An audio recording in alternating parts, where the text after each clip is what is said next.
दोस्तों अभी कुछ ही घंटे पहले पश्चिम बंगाल की राजनीति में एक बड़ा बवाल देखने को मिला। देखिए पश्चिम बंगाल में अभिषेक बनर्जी के साथ मारपीट हुई है, उन पर अंडे फेंके गए, उनकी शर्ट फाड़ दी गई, उनके सामने चोर चोर के नारे लगाए गए। हालात इतने खराब हो गए कि उन्हें हेलमेट पहनाकर निकालना पड़ा, जबकि वो खुद अपनी ही पार्टी के टीएमसी कार्यकर्ताओं से मिलने गए थे। अब जरा सोचिए, पश्चिम बंगाल में बीजेपी की सरकार आ चुकी है तो लॉ एंड ऑर्डर कहाँ गया अभी। सबसे पहले ये कुछ तस्वीरें देखिए आप। अभिषेक बनर्जी ने एक तो गंभीर आरोप ये लगाया कि जब वो पहुंचे तब मौके पर पुलिस बल मौजूद नहीं था। हमले के बाद अभिषेक को उनके सुरक्षा कर्मियों ने हेलमेट पहनाकर वहां से निकाला। अभिषेक के पीछे स्थानीय लोगों की भीड़ भी थी जो अभिषेक के खिलाफ नारे लगा रहे थे। आखिर इन लोगों को कैसे पता चला कि अभिषेक अपनी पार्टी से मिलने आ रहे हैं, मतलब अपनी पार्टी के कार्यकर्ताओं से। अभिषेक ने हमले का आरोप भाजपा कार्यकर्ताओं पर लगाया कि उन्होंने हमला करवाया। ये देखिए तस्वीर अभिषेक बनर्जी की जब उनकी शर्ट भी फाड़ दी गई और वो हेलमेट पहने हुए हैं। अच्छा, इस घटना की पूरी खबर मैं आपको बताऊं इससे पहले आप अभिषेक बनर्जी की प्रोफाइल देखिए जरा। ये बंगाल की पूर्व मुख्यमंत्री ममता बनर्जी के भतीजे हैं। इनका जन्म 7 नवंबर 1987 को कोलकाता में हुआ। राजनीतिक करियर की बात करें तो 2009 में इन्होंने टीएमसी की युवा राजनीति में सक्रिय भूमिका शुरू की और 2012 में ये टीएमसी के राष्ट्रीय अध्यक्ष बनाए गए। क्योंकि अभी जब चुनाव में इनकी पार्टी की हार हो चुकी है तो बंगाल में इनके साथ इस तरह की हरकतें होना वाकई में बड़ी शर्मनाक है। चाहे दोस्तों किसी भी राज्य में कोई भी राजनीतिक पार्टी सत्ता में क्यों ना हो,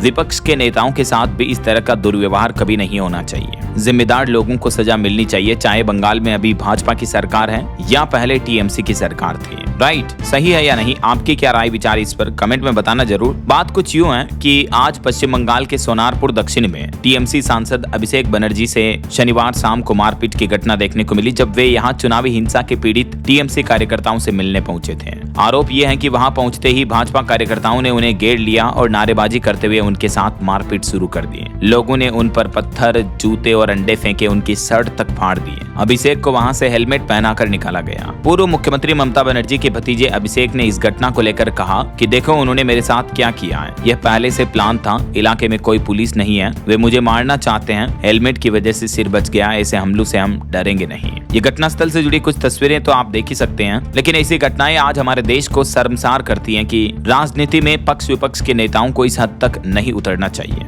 मैं ये नहीं कह रहा हूँ कि बीजेपी बंगाल में आ चुकी तो ये गलत है या टीएमसी को होना चाहिए, ऐसा नहीं है। बंगाल की जनता ने खुद बीजेपी को चुना है, तो हम उम्मीद करते हैं कि पश्चिम बंगाल में शुभेंदु अधिकारी की सरकार के राज में, उनके कार्यकाल में लॉ एंड ऑर्डर अच्छे से फॉलो हो, बंगाल का विकास हो, बंगाल की जनता तरक्की महसूस करे, कुछ बदलाव महसूस करे। जो पिछली सरकारों को नकार करके आखिरकार बंगाल की जनता ने कई सालों बाद नई पार्टी चुनी, नई सरकार चुनी, तो जनता की आशा उम्मीद की किरणों पर बीजेपी को खरा उतरना चाहिए। राइट, वैसे बंगाल में नई सरकार आने के बाद कई बड़े बदलाव हमें देखने को मिले हैं, लेकिन विपक्षी नेताओं के साथ हो रही इस तरह की मारपीट भी जरूर रोकनी चाहिए। बंगाल सरकार से मेरी यही दरख्वास्त है। बाकी आपकी राय विचार कमेंट करके बताएगा जरूर। इस वीडियो को लाइक और शेयर करना, DLS न्यूज चैनल को सब्सक्राइब करके बेल आइकन जरूर दबा देना। रोजाना की ताजा बड़ी खबरें, मुख्य समाचार, हेडलाइंस, न्यूज सुर्खियां देखते रहने के लिए। जय हिंद, जय भारत, वंदे मातरम।